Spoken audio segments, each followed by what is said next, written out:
Now as I walk through the valley of the shadow of death, I thank God he made me one of the best rappers alive. You surprised I'm spitting these rhymes. Only feels crazy when you realize I'm not at my prime. Look, it's only been a minute since I stepped in the scene, but everywhere I go, they like, damn, you amazing. I know they coming back, I got that Asian perspective. Right, so here at Hipe TV, we have got a singer, rapper, songwriter, producer. His name is P. Chris. P. Chris, welcome. Thank you for joining us. Thank you for having me. Before we do anything, explain the P. Chris part. P. Chris, it's simple. My full name is Putana Christopher Makete. So P is for Putana and Christopher is for Christopher. I thought there was something deeper behind the whole P. Chris thing, but it's purely just it's just a shorter version of my two names. Okay. So where do you come from? Tell us about where you grew up. Well, I'm Cape Town based. Grew up in Cape Town, but I come from Kailicha. In Makaza, Kailicha. So literally just down from where we're shooting right now. Yes. That's where I grew up all my life. That's where I still live right now. Went to primary school there, but then later on I went to high school as a pilot and stuff like that. But predominantly that's what I know, Kailicha. Okay. And that's where most of my influences have come from. And that's me right now. Now you mentioned that most of your influences come from there as well. So tell us more about what influences your music itself, your rapping, you say songwriting as well? Yep. And singing? Yes. All those things?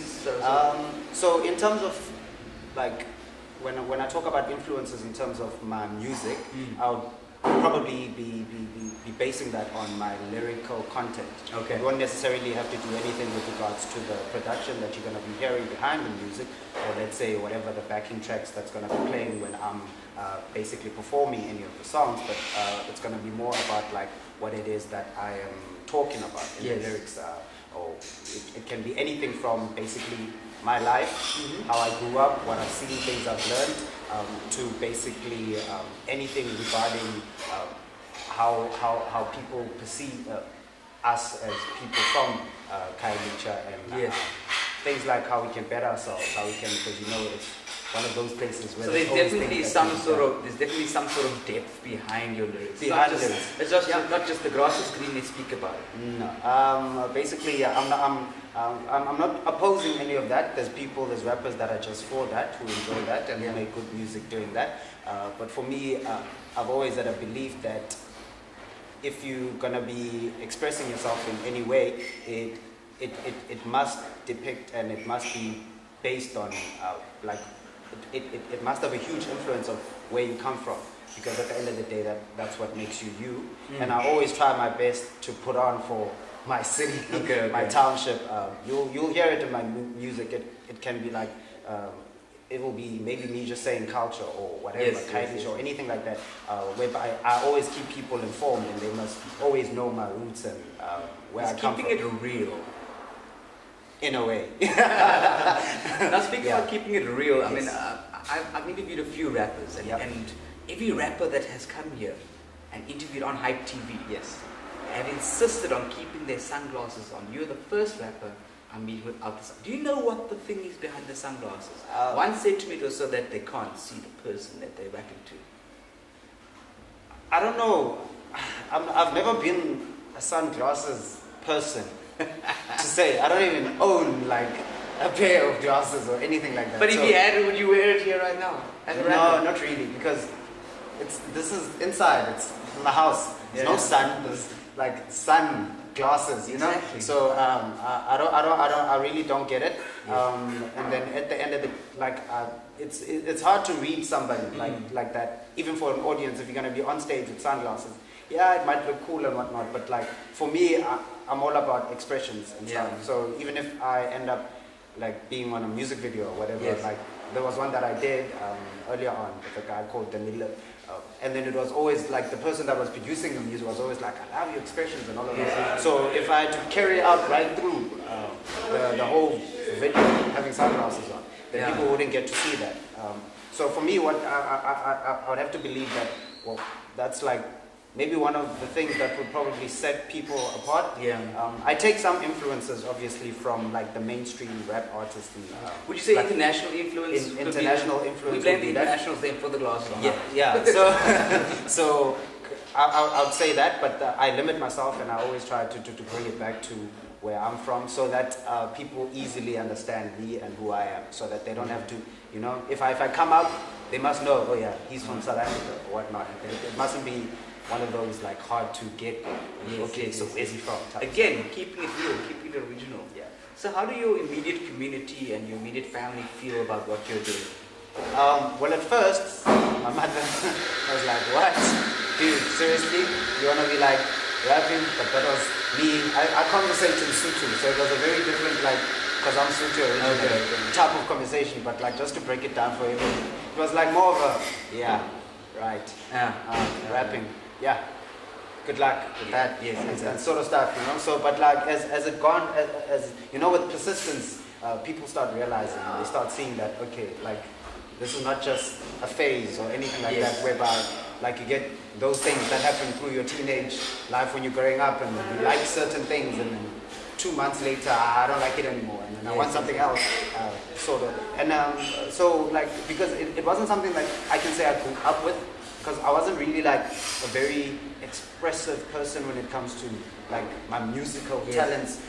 When I grew up, it's one of those things that I just caught on, like in high school somewhere, and then I was like, oh, okay, this is nice. Let me try it. Even though I was trying it, it wasn't like let me try it to do it. It was just let me try it. And I was like, okay, I'm good at it. Let me see what. Then I fell in love with rapping as it is. But now, like at a space that I am, like right now, I'd say all those people that I know to be family, friends that are around me, really do support me fully, and they do wish the best. Well, at least that's what they say.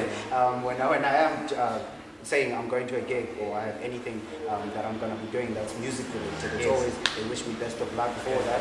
And they, So tell us about the producer part of you. How did that come about? You just go, oh, you know, I'm doing all this stuff. Let me become a producer.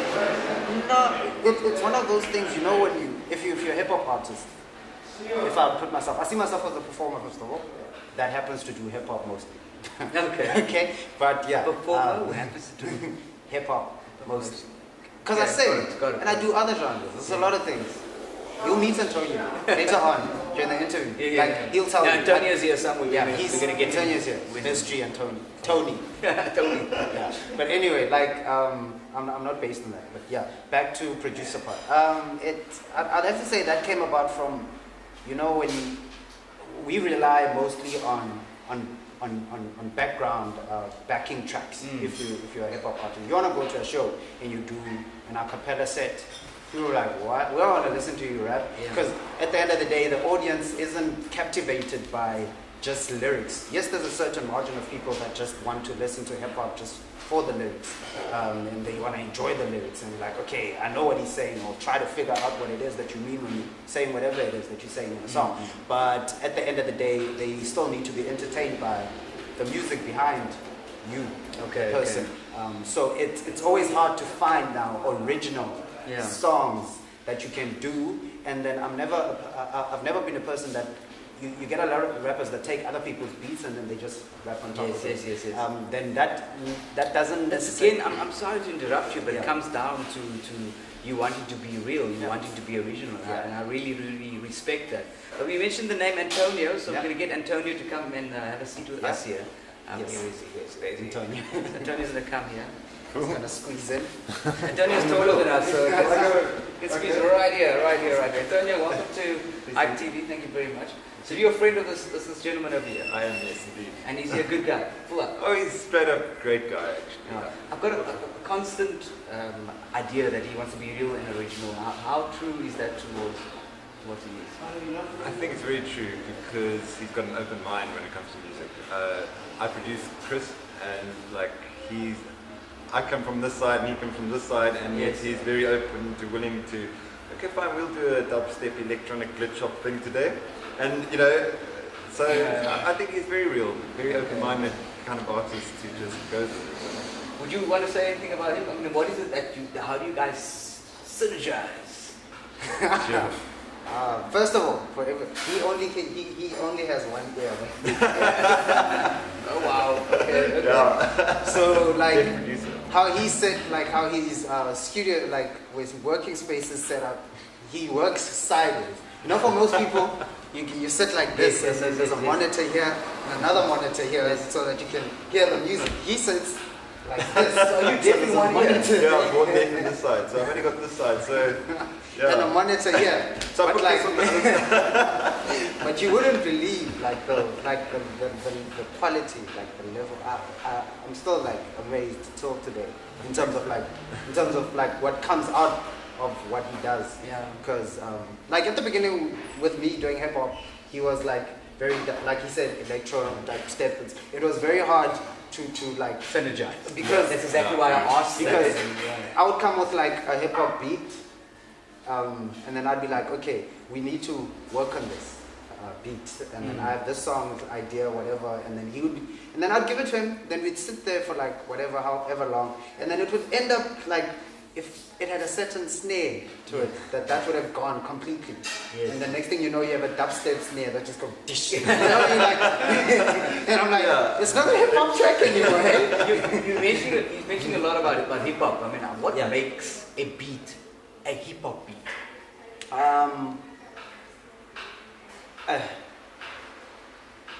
It's hard. These are all the questions we ask on Hipe TV. It's hard. It's hard. That's a hard one.